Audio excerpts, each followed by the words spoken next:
السلام علیکم، باسلام خیر سے آپ سب خیریت سے ہیں؟ آپ سب کی دعاؤں سے میں بھی خیریت سے ہوں۔ گائز آرے اسلامک چینل میں آپ سب کا ویلکم ہے۔ چلیے حدیث شروع کرتے ہیں۔ اعوذ باللہ من الشیطان الرجیم، بسم اللہ الرحمن الرحیم۔ بیان معراج شریف کا غور کرنے کا مقام ہے کہ جو مرتبہ اللہ تعالیٰ نے ہمارے بادشاہ والا جہاں احمد مصطفیٰ محمد مصطفیٰ صلی اللہ علیہ وسلم کو عطا فرمایا ہے، وہ دوسرے نبیوں کو کہاں ملا؟ جس وقت آن جناب پیدا ہوئے تو آسمان نے جل شانہ سے فریاد کی، الہی تو نے ہم کو اس قدر بلندی عطا فرمائی ہے کہ ہماری رفعت کے سامنے سب نیچے ہے، لیکن اپنے پیارے حبیب کو زمین پر پیدا کر کے ہمارے نادم کرایا۔ آج زمین کی بستی ہماری بلندی پر ہنستی ہے۔ ارشاد ہوا کہ اے آسمانوں، تم اپنے دل میں رنجیدہ نہ ہو، ہم ایک شب کو اپنے حبیب کو یہاں مہمان لائیں گے جن کی تشریف آوری سے تمہاری رتبہ زمین سے دوبالا ہو جائے گا۔ پس جبرائیل علیہ السلام کو حکم ہوا کہ اے جبرائیل، آج سب کام چھوڑ دے، آج تیری عبادت معاف ہے، جنت سے براق لے کر ہمارے حبیب پاک کے پاس جا اور مصدع معراج سنا۔ حضرت جبرائیل 70,000 فرشتوں کے ہمراہ جنت میں گئے، ایک براق بہشتی لباس اور نوری امامہ لے کر پیغمبر خدا صلی اللہ علیہ وسلم کے پاس حاضر ہوئے۔ آپ اپنی چچیری بہن ام ہانی کے ہاں بستر استراحت پر تھے، جگانا آپ کو مناسب نہ جانا، منتظر تھے کہ اسی اثنا میں رب پاک کا حکم آیا کہ اے جبرائیل امین، اپنا منہ ہمارے حبیب پاک کے قدم مبارک سے ملو۔ حضرت جبرائیل نے اپنا منہ حضرت کے قدموں سے ملا اور یوں کہتے تھے جبرائیل امین نے جس وقت آپ کے پائے اقدس پر منہ رکھا، آپ نے معاً آنکھ کھول دی، دیکھا تو ہزاروں فرشتے دست بستہ کھڑے تھے۔ حضرت جبرائیل نے وصف سنایا، رضوان بہشت 2 صراحیاں یاقوت کی اور تشت زمزم کا لے کر حاضر ہوا۔ حضرت نے غسل فرمایا، بہشتی لباس اور نوری امامہ آپ کو پہنایا، ریاض قدس کے کھلے ہوئے پھولوں کا ہار گلے میں پہنایا۔ سبحان اللہ۔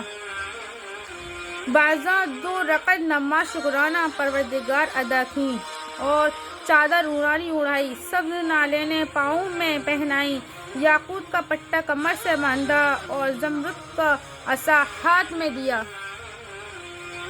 پس ہمارے بادشاہ والا جہاں احمد مصطفیٰ محمد مصطفیٰ صلی اللہ علیہ وسلم، سردار مختار دنیا و دولت سرائے عمانی ام ہانی سے باہر تشریف لائے۔ حضرت جبرائیل نے آگے بڑھ کر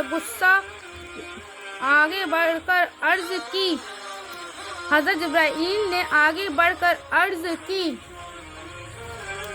دیکھا تو ایک براق موتیوں سے لدا ہوا خوبصورت ساجے سجادر دولت برحاضر ہے، دریافت کیا یہ کس لیے؟ عرض کی، یا رسول اللہ، آپ کی سواری کے واسطے اللہ تعالیٰ نے بھیجا ہے، آپ اس پر سوار ہو جائیے۔ آپ نے یہ سن کر سکوت فرمایا، معاً حکم باری آیا کہ اے جبرائیل، دریافت کے تمل کا کیا باعث ہے؟ حضرت جبرائیل نے عرض کی تو آپ نے فرمایا کہ اے جبرائیل، آج تم میری سواری کے واسطے تو براق لائے اور کل روز قیامت کو میرے گناہگار امت کثرت گناہوں سے لاگر کمزور ہوگی تو ان کی سواری کے واسطے اللہ تعالیٰ کیا بھیجے گا؟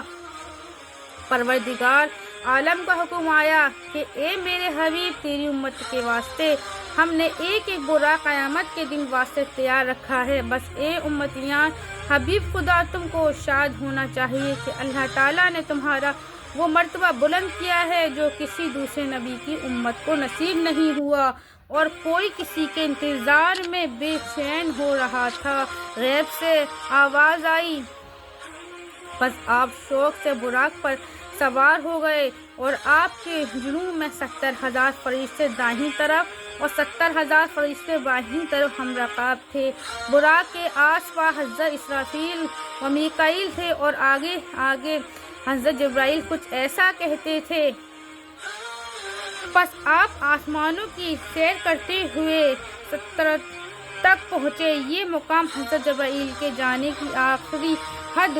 جبرائیل اس جگہ آ کر ٹھہر گئے اور عرض کی کہ میں اب آگے نہیں جا سکتا۔ اگر میں آگے ایک قدم آگے بڑھاؤں و تجلیات الہی سے میرے تمام بال و پر جل جائیں گے۔ المختصر آپ ہزاروں پردے حجاب کے طے کرتے ہوئے وہاں تک پہنچے کہ براق بھی چلنے پر مجبور ہوا۔ آپ براق سے نیچے اترے اور حکم الہی کے منتظر تھے کہ یکایک رفرف نمودار ہوا اور آپ کو لے کر آن کی آن میں عرش الہی تک پہنچا دیا۔ ہمارے حضور جس وقت عرش کے قریب پہنچے دیکھا تو عجیب سما تھا۔ آپ نے چاہا کہ اپنے پاؤں سے نالینیں اتاروں۔ ارشاد ہوا کہ اے محمد نالینیں پاؤں سے جدا نہ کرو۔ عرض کی اے الہی جب حضرت موسیٰ کوہ طور پر تیرے دیدار کی تمنا میں تشریف لے گئے تو انہوں نے حکم ہوا تھا کہ جوتا پاؤں سے اتارو۔ اے میرے پاک بے نیاز یہ تو عرش ہے، اس کی بزرگی تو کوہ طور سے بدر جہاں زیادہ ہے۔ ارشاد ہوا اے میرے پیارے حبیب موسیٰ تو کلیم اللہ تھے اور تم میرے حبیب ہو۔